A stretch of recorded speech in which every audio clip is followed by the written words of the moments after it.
The 1978 New Zealand general election took place on November 25, 1978, to elect a total of 92 MPs to the 39th Parliament. Following on from his impressive landslide victory in 1975, Prime Minister Rob Muldoon wasted no time in implementing his populist policies. However, his government immediately faced major economic problems. A recession from June 1976 to March 1978 caused New Zealand's economy to shrink 4.1%, and unemployment to rise by 125%. One of Muldoon's first actions created a constitutional crisis. When he was sworn in as Prime Minister, he also appointed himself Finance Minister, rather than give the portfolio to another Cabinet Minister. Before Parliament sat, Muldoon would issue a press release stating that he would advise the Governor-General to abolish Labour's superannuation scheme without new legislation. Muldoon felt the dissolution would be immediate, and he would later introduce a bill in Parliament to retroactively make the abolition legal. The Bill of Rights 1689 was then invoked in the case of Fitzgerald v Muldoon and others. The Chief Justice, Sir Richard Wilde, declared that Muldoon's actions were illegal, as they had violated Article 1 of the Bill of Rights. However, lucky for Muldoon, there would be no consequences. Shortly thereafter, the government would implement national superannuation, a non-means-tested pension available to all New Zealand citizens over the age of 60, linked to the average wage.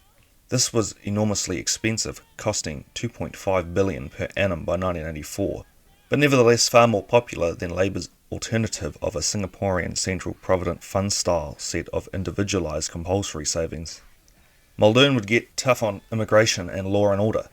He continued Norman Kirk's policy of arresting and deporting Pacific Island overstayers, which had begun in 1974. Since the 1950s, the New Zealand government had encouraged substantial immigration from several Pacific Island countries, including Samoa, Tonga and Fiji, to fill a labour shortage caused by the post-war economic boom. Consequently, the Pacific Islander population in New Zealand had grown to 45,000 by 1971. With a substantial number overstaying their visas, the economic crises of the early 70s led to increased crime, unemployment and other social ailments, which disproportionately involved the Pacific Islander community. The government accelerated and increased the previous government's police raids against Pacific overstayers. These operations involved special police squads conducting dawn raids on the homes of overstayers throughout New Zealand. Overstayers and their families were then deported to their countries of origin. The dawn raids were widely condemned by various sections of New Zealand society, including the Pacific Islander and Māori communities, unions and the opposition Labour Party. 1977 would see racial tensions between European and Māori reignite. Bastion Point, a section of coastal land overlooking Auckland's Waitemata Harbour, originally belonged to Ngāti Whātua, but it was handed over to the Crown during the Russian scare of 1885 for defence purposes. The Russians never came, and the Crown never returned the land. Instead, in 1976, Muldoon announced plans to sell the land to the highest bidder for luxury housing. The Auraki Māori Action Committee took direct action to prevent the subdivision of Bastion Point. The government said Ngāti Whātua sold the land to the Crown. Protesters rejected this and claimed the land was confiscated under the Public Works Land Act. Many protesters arrived, building houses, growing crops, and starting a community. They stayed for 506 days when on May 25, 1978, the government sent 800 army and police personnel to evict the occupiers. 222 people were arrested and their temporary meeting houses, buildings and gardens were demolished. It wouldn't be for another decade when the issue would be resolved, when Ngāti Whātua took the Bastion Point claim to the Waitangi Tribunal, which found the tribe's grievances were valid, ruling in their favour and returning the land. Following their defeat in 1975, the Labour Party was broke and in disarray. They were also stuck with Bill Rowling as their leader, a man viewed by both the party and public as weak and ineffective. Many in the party wanted Rowling rolled and replaced with the younger, more popular Colin Moyle. However, this would not come to pass, as in 1976. During an exchange on an unrelated matter in a parliamentary debate, a drunk Muldoon commented on Moyle's effeminate giggle. The Prime Minister then alleged that Moyle had been questioned by the police on suspicion of homosexual activities, which were then illegal. When the matter came to Rowling's attention, Moyle was questioned by Rowling and changed his story several times. Upon this basis, Moyle resigned from Parliament. The so-called Moyle affair would dominate the newspaper headlines for months. Shortly before the election, there was another scandal, this time one Labour would use against National. As Prime Minister, Muldoon had the sole right to advise Queen Elizabeth on whom to appoint as Governor-General. With the term of Sir Dennis Blundell as Governor-General coming to an end in 1977, a new appointee was needed. Muldoon sent a message to the Queen putting forward former Prime Minister Sir Keith Holyoake as his appointee, which the Queen approved. The announcement was made by the Queen at the end of her tour of New Zealand in March 1977 from the Royal Yacht Britannia in Lyttelton Harbour.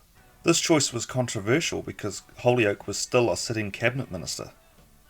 Both opponents and supporters of Muldoon's government claimed that it was a political appointment. A number of National MPs, including Muldoon's deputy Brian Talboys, disagreed with the precedent of having a politician as Governor-General. The leader of the opposition, Bill Rowling, complained that he had not been consulted on the appointment, and then stated that he would act to remove Holyoake as Governor-General should the Labour Party win the 1978 election. As a result of the appointment, Holyoake resigned from Parliament. Early in 1978, the government would be blindsided by a shocking by-election result in one of their safest seats. In February 1978, Social Credit Party leader Bruce Beetham won election to Parliament in the by-election for the Rangitikei electorate, to fill a vacancy caused by the death of its long-time member, the Parliamentary Speaker Sir Roy Jack. During the election campaign, the economy dominated the topic of debate. National insisted they were doing the best they could despite being dealt a bad hand. Labour said the government needed to do more and, along with the media, accused Muldoon of amassing too much power and acting like a dictator. National would affirm they were the only party sticking up for the ordinary bloke. A hasty reorganisation of the enrolment system and major changes to electoral boundaries by the government caused major problems with the electoral rolls, which left a legacy of unreliable information about voting levels in this election. Muldoon's abrasive style and frequent bouts with the press became an issue in itself. To Rob's mob, they loved seeing him get stuck into journos, but to others it became too much. Anchor heading for New Zealand through the Indian Ocean that meets one wouldn't be much concerned. He'd Prime just be Minister, clobbered. would you not agree that it was a matter for concern if you had shown a picture of an Echo 1 submarine and ascribed to it the powers of an Echo 2 submarine? Or it might have been a matter of concern to a nitpicker of its inventory.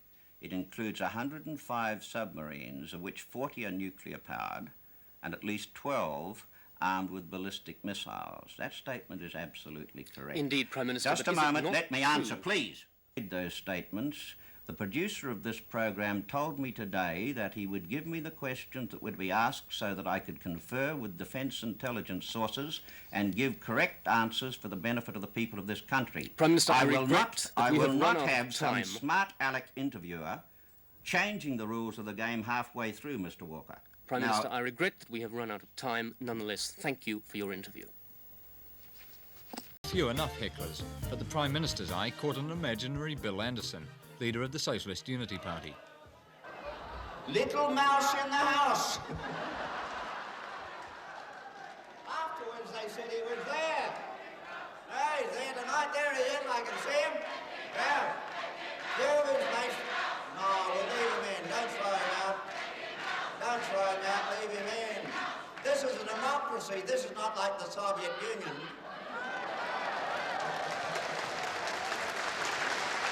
No opposition over there is the bill. They take it for granted over there, Bill, don't they, that everything's bugged? Huh? Yeah, they take it for granted over there that everything bugged. And no opposition. You raise your voice, and Siberia's very, very cold. Rowling's more reserved manner was held up as an asset rather than a weakness, and Labour began to gain a certain amount of traction again. A month before polling day, Muldoon remained the preferred Prime Minister, though his support slipped from 60% to 48%, while Rowling's rose 8 points to 38%.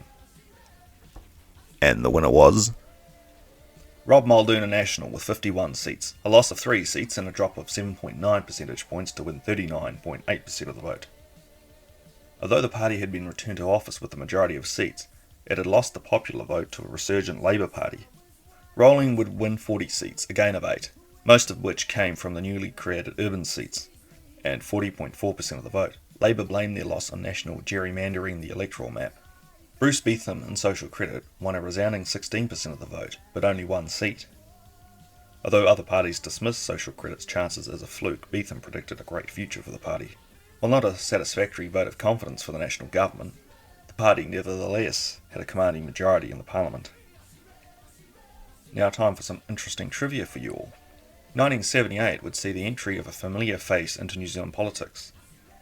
On election night, in the new South Auckland seat of Hanua, Labour candidate Malcolm Douglas, brother of Labour MP Roger Douglas, won the seat with a small majority of 300 votes. Douglas's young national opponent cried foul and claimed voting irregularities. A High Court ordered recount resulted in 500 votes being reclassed as informal, resulting in the seat being awarded to the national candidate. That young national MP would be none other than Winston Peters, a man most of you will know is still at the forefront of politics, almost 50 years after first entering it.